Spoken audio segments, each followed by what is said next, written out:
Moikka! Mulla on käynyt tuossa luontokuvauksen saralla nyt aikamoinen tuuri. Ja olisi näin videon muodossa tarkoitus vähän avaa, että mitä kaikkea sitä on oikeasti päässyt luonnossa kokemaankaan. Eli hieman taustoitetaan, niin tässä nyt 5 peräkkäisenä kuukautena on ollut mahdollisuus päästä seuraamaan ilvespentueen elämää. Eli marraskuun lopulla ekan kerran päästiin näkemään. Silloin emo oli erittäin arka, saatiin muutamia kuvia kaukaa pimeässä otettua. Onneksi oli luminen keli, että pitkä valotusajalla saatiin näitä tilanteita, mutta selkeästi huomasi, että emo oli vielä arka. No, onneksi tämä tilanne toistui ja rauhassa kun oli, niin emo lopulta oppi luottamaan. Ja lopulta tilanne oli se, että emo jäi myös nukkumaan pentujen kanssa. Ei seurannut mua, vaan nimenomaan jäi nukkumaan. Ja se mahdollisti tosi makeat kuvat ja nimenomaan pimeässä. Eli pentue usein tuohon meidän seuraamaan paikkaan tuli nimenomaan yöllä nukkumaan. Ja sitä kautta pitkällä valotusajalla saatiin onnistumaan ihan hyviäkin kuvia.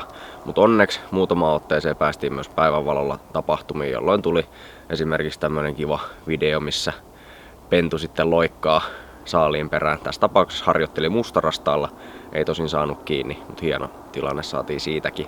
Merkittävänä tekijänä tässä on ollut nimenomaan se, että on ollut laadukasta lämpökamerateknologiaa käytössä.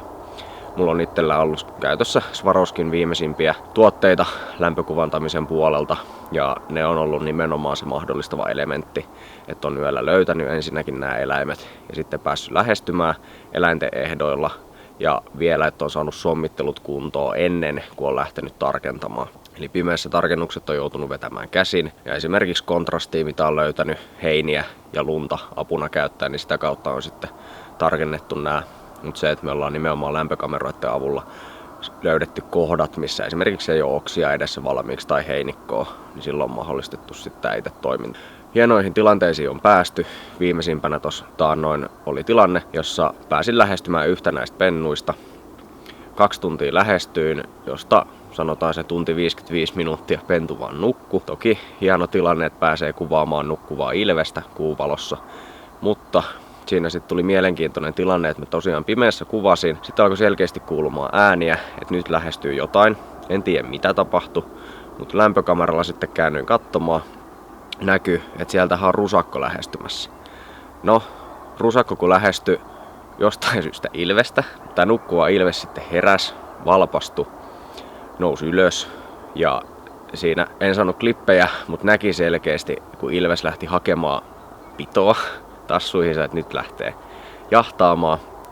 No, rusakko viime hetkellä sitten kääntyi ympäri ja tuli täsmälleen mun ja sen ilveksen väliin. Siinähän sitten oli vähän, sanotaan, tekemistä, kun yrität kameralla saada kuvia ja samaan aikaan lämpärillä videoida sitten tätä tilannetta, että joku varmasti uskoisi tämän.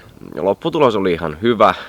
Järkkärillä otetuissa kuvissa ei niinkään rusakkoa näe, siihen tulee jotain eteen, mutta se syväterävyys oli, sanotaan, vedetty minimiin, koska oli niin pimeätä. Lämpärillä sai makeita videoita ja siitä se rusakko sitten poistui lopulta takaisin ja ilves jäi sitten nukkumaan. Oli hyvä, että sai ilveksen nousemaan nimenomaan omaehtoisesti. Siitä hienot kuvat ja olihan se tilanteena hieno, kun yhtäkkiä rusakko hyppii väliin ja ilves aktivoituu ja näin, mutta ei saalista tällä kertaa. Tässä oli tosiaan yksi esimerkki, miten lämpäriä voidaan käyttää luontokuvauksessa ja mikäli kiinnostusta on, niin sanotaan, voin muunkin kaltaista sisältöä julkaista, kun tuossa on tullut aika laajallisesti käytettyä lämpäriä niin luontokuvauksen ohessa kuin muutenkin. Mikäli kiinnostusta on, niin saadaan lisää materiaalia myös tuotettua.